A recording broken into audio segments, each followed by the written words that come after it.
Hey guys, Mark here, and today we're going to be talking about the 2018 iPad Pro, the 11-inch model, and if it's a good system for video editing on the go. I've had some good experiences and I've had some bad experiences, and the good experiences are really good and the bad experiences are really, really bad. Let me explain. So on the good side of things, the brand new A12X Bionic chip that's in the iPad Pro, the newest models, are absolutely phenomenal. I mean, in synthetic benchmarks like Geekbench 4, it actually does as good or better than the top-end i7 MacBook Pros.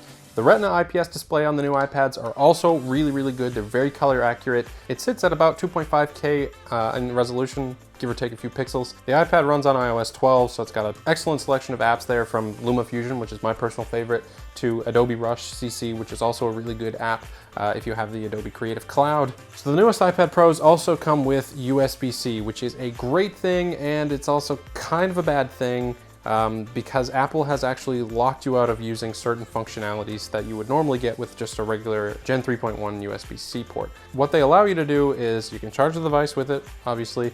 You can plug in USB-C hubs for reading, SD cards and micro SD cards and that sort of thing. You can hook up a display to it and get 4K 30 Hertz or 2.5K at 60 Hertz, etc. on down. There's two things that you can't do on the new iPad Pros that is a seriously bad thing for video editing.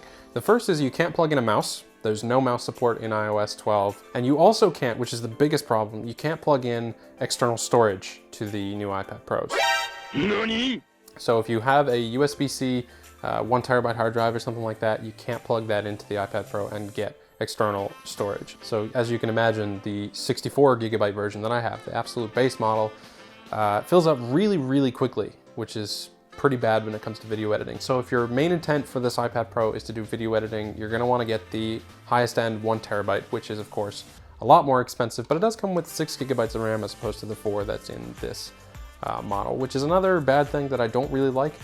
4 gigabytes of RAM seems really, really, really low in 2019 especially. And then we come to the final really, really bad thing about the new iPad Pros. Now this is a bug. I'm sure it's gonna get fixed in the future, but as of right now, I can't import any video files into that iPad Pro through an SD card or through my camera. For whatever reason, in the current version of iOS, which is 12.1.1 or something like that, you can't actually import video files from the A6300 or from an SD card. So from my GoPro Hero 6, for example, that also won't import. Sometimes the imports will go through and it'll show up.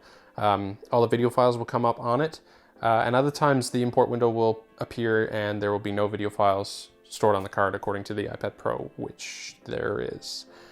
So that's really bad. So the only workaround right now that I can figure out is either plug it into a PC and upload to Google Drive and then download from Google Drive to the iPad Pro, which, as you can imagine, takes forever, especially for bigger video files. And then the other workaround is to plug it into a computer again, import it directly into iTunes through the LumaFusion app on iTunes, and then into your iPad Pro. Which again, if you need a PC to use the iPad Pro for video editing, you're not doing things right. You buy the iPad Pro for video editing on the go so that you don't need to take another laptop or whatever else. But I'm sure it's just a bug. I've actually been on the phone with some Apple engineers and they've reassured me that they're looking into it and they're gonna try and fix the problem. Fingers crossed, because this iPad Pro can actually edit footage really, really quickly.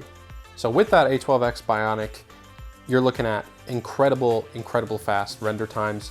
It can actually edit my 4K 8-bit 420 footage from my A6300 with absolutely no problems whatsoever. I can import it into the timeline, into LumaFusion, cut it together with a few different clips, add some visual effects, color correction, etc.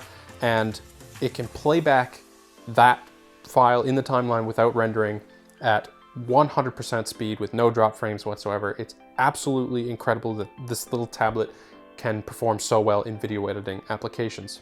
So although the iPad Pros are expensive as a tablet, I mean, the base version is 999 Canadian dollars, which is what, 750 USD or something like that, 749 USD. That is very expensive for a tablet. It's very, very cheap for a laptop. If you want a video editing laptop that'll edit at the same performance as this iPad does, you're gonna be paying way, way, way more money. So for that, it's really, really good, even though you're missing some things like mouse support, Even keyboard support is a little limited at the moment, but I'm sure that will improve as time goes on. Right now, it's a really, really, really good tablet. You see all these YouTubers posting titles like, the best iPad is still just an iPad sort of thing. And that's totally fair. That's exactly what it is.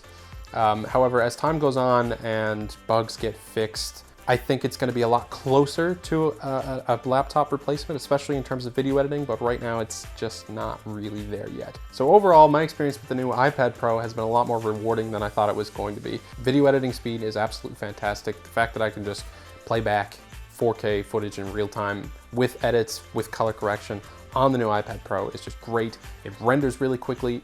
It's a good experience, and if you can get footage into that iPad Pro, I think you'll be good to go. So if you like this video, hit that like button and subscribe for more content. I'm definitely going to be doing more iPad Pro content in the future. So thanks for watching, and as always, have a great day.